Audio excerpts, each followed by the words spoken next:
एक समय की बात है जब एक बस्ती में एक ऐसा घर था जिसमें कभी ना तो कोई बाहर आता दिखता और ना अंदर जाता, पर हमेशा उस घर के किचन से अच्छी अच्छी खुशबू आती थी। उसी घर के सामने एक परिवार रहता था जिसमें 4 बच्चे और उनकी दीदी रहते थे। वो लोग बड़े ही गरीब थे।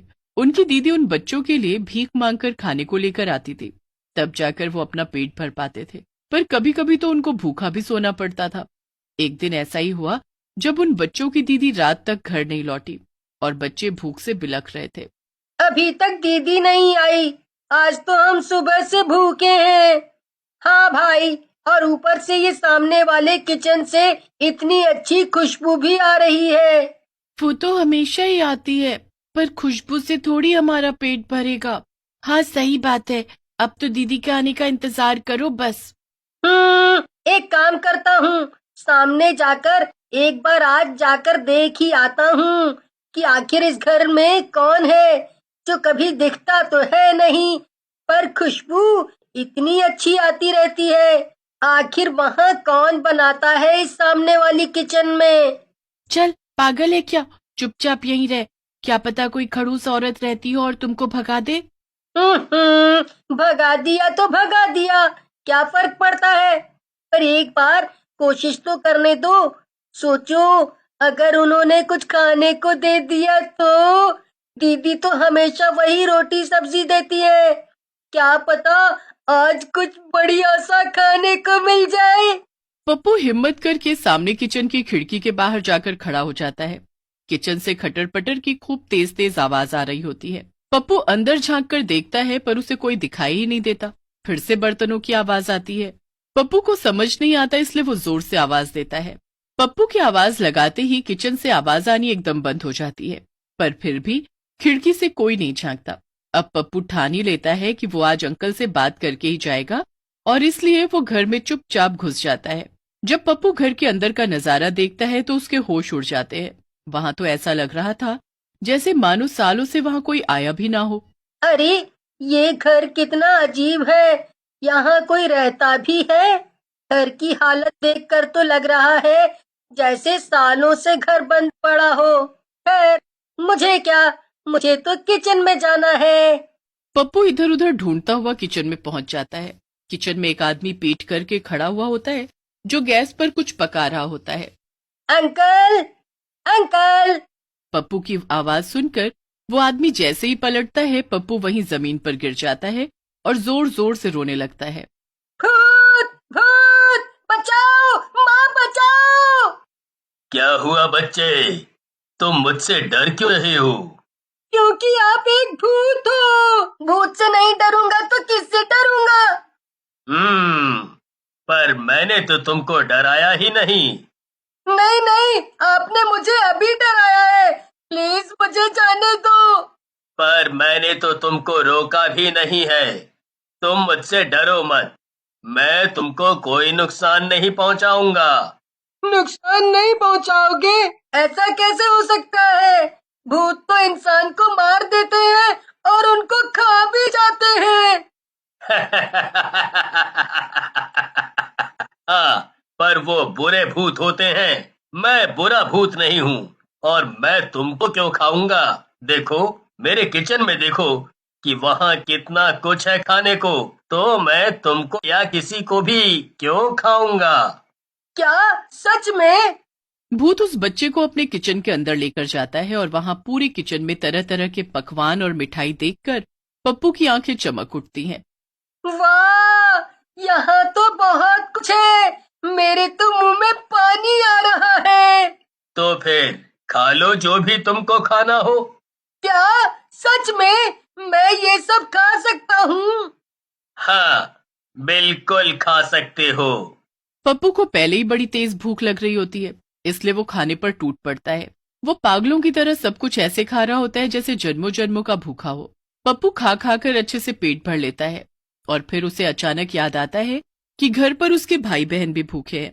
पप्पू एकदम उदास हो जाता है। क्या हुआ, तुम उदास क्यों हो गए? अभी तो बड़े खुश थे। वो, मेरे घर पर और भी भाई बहन हैं जो सुबह से भूखे हैं। मैंने तो सब खा लिया, पर तो एक काम करो, तुम ये सब उनके लिए भी खाने के लिए ले जाओ, पर मेरी एक शर्त है। वो क्या? तुम मेरा सच किसी को भी नहीं बताओगे, किसी को भी नहीं। मैं नहीं चाहता कि किसी को मेरा सच पता चले। ठीक है, मैं आपसे वादा करता हूँ कि मैं आपके बारे में किसी को नहीं बताऊंगा, अपने भाई बहन को भी नहीं। इतना कहकर पप्पू खाने का सब सामान उठाने लगता है। वो जितना हो सके उतना खाना उठाकर घर आ जाता है। पप्पू के हाथ में इतना सब देखकर सारे भाई बहन खुशी से चिल्लाने लगते हैं। अरे वाह पप्पू, तूने तो कमाल ही कर दिया। जल्दी मुझे खाने को दे, बहुत भूख लग रही है, अभी तक दीदी भी नहीं आई। सारे बच्चे खाने पर टूट पड़ते हैं, भरपेट खाना खाते हैं। एक बात बता पप्पू, उन अंकल ने तुझे ये सब खाने को कैसे दे दिया? अरे वो अंकल ना बहुत ही अच्छे हैं। वो पहले मुझे किचन में ले गए और फिर वहाँ ये सब देखकर मैं तो हैरान रह गया। फिर उनको जैसे ही मैंने बताया कि मैं सुबह से भूखा हूँ, तो उन्होंने मुझे बड़े प्यार से बोला कि जो खाना है खा लो। अरे वाह, इतने अच्छे अंकल हमारे घर के सामने रहते हैं और हम कभी उनसे मिल भी नहीं पाए। चलो हम उनको थैंक यू बोलकर आते हैं। नहीं नहीं, बिल्कुल नहीं, वहाँ कोई मत जाना, समझे? अरे पर क्यों? वो अंकल कोई जरूरी काम कर रहे हैं, उनको गुस्सा आ गया तो फिर दोबारा कभी ये सब खाने को नहीं देंगे। नहीं नहीं, फिर वहाँ कोई नहीं जाएगा। अब बहुत रात में बच्चों की बड़ी दीदी घर आती है और घर में इतना सब देखकर बड़ी हैरान होती है। फिर पप्पू उनको सारी कहानी सुनाता है। दीदी बड़ी खुश हो जाती है और वो भी मजे से खाना खाती है। अब अगले दिन जब बच्चों की दीदी फिर से भीख मांगने जा रही होती है, तो पप्पू उनको रोक लेता है। अरे भीख नहीं मांगूंगी तो तुम सबका पेट कैसे भरेगा? पप्पू इतनी जिद करता है कि उसकी दीदी उस दिन कहीं नहीं जाती और घर ही रुक जाती है। दिन में बच्चे रात का बचा हुआ खाना ही खा लेते हैं, पर फिर शाम होने लगती है। दिन में तो हमने पेट भर लिया, पर अब बता हम रात को क्या खाएंगे? आप चिंता मत करो, वो सामने अंकल है ना, मैं उनके घर जा रहा हूँ और वहाँ से ढेर सारा खाना ले आऊंगा। ये बोलकर पप्पू जल्दी से भागता है और भूतिया किचन की खिड़की पर खड़ा होकर आवाज देने लगता है। पप्पू की आवाज सुनकर भूत खिड़की पर आकर खड़ा हो जाता है। आ गए तुम? जी भूत अंकल, मैं आ गया। घर पर सब भूखे बैठे हैं, मैंने आज दीदी को जाने ही नहीं दिया, बोला कि मैं खाना ले आऊंगा। ये तो तुमने बिल्कुल सही किया। इस भूतिया किचन में कभी भी खाना खत्म ही नहीं होता। मुझे खाना बनाना बहुत पसंद है, इसीलिए तुम कभी भी आकर इस भूतिया किचन से खाना ले जा सकते हो। ठीक है भूत अंकल, पर क्या मैं आपसे एक बात पूछूं? हाँ बेटा, पूछो। आप भूत कैसे बन गए? अरे बस ये भी एक कहानी है। मैं मरने से पहले एक बहुत बड़े होटल में शेफ हुआ करता था, पर एक दिन होटल में आग लग गई और मैं मर गया। मेरा हमेशा से सपना था कि मैं अपना रेस्टोरेंट खोलूं, जिसमें हफ्ते में एक दिन मैं गरीब लोगों को मुफ्त में खाना खिलाऊं, पर सब सपना ही रह गया। ये तो बड़े दुख की बात है। भूत फिर अपने भूतिया किचन से पप्पू को ढेर सारा खाना दे देता है, जिसे लेकर वो घर आ जाता है और सब भाई बहन मिलकर भरपेट खाना खाते हैं और सो जाते हैं। फिर एक दिन पप्पू की तबीयत बहुत ज्यादा खराब हो जाती है, उसे बहुत तेज बुखार हो जाता है। पप्पू को तो तेज बुखार है, वो अभी तक सो रहा है। एक काम करो, तुम में से कोई और जाकर खाना ले आओ। एक काम करती हूँ दीदी, मैं जाकर खाना ले आती हूँ। ठीक है, तुम चली जाओ और राजू को साथ ले जाओ।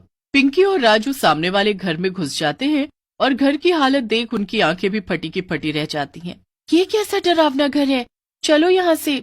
दोनों भाई बहन वापस घर आने ही लगते हैं कि तभी उन्हें पीछे से भूत की आवाज आती है।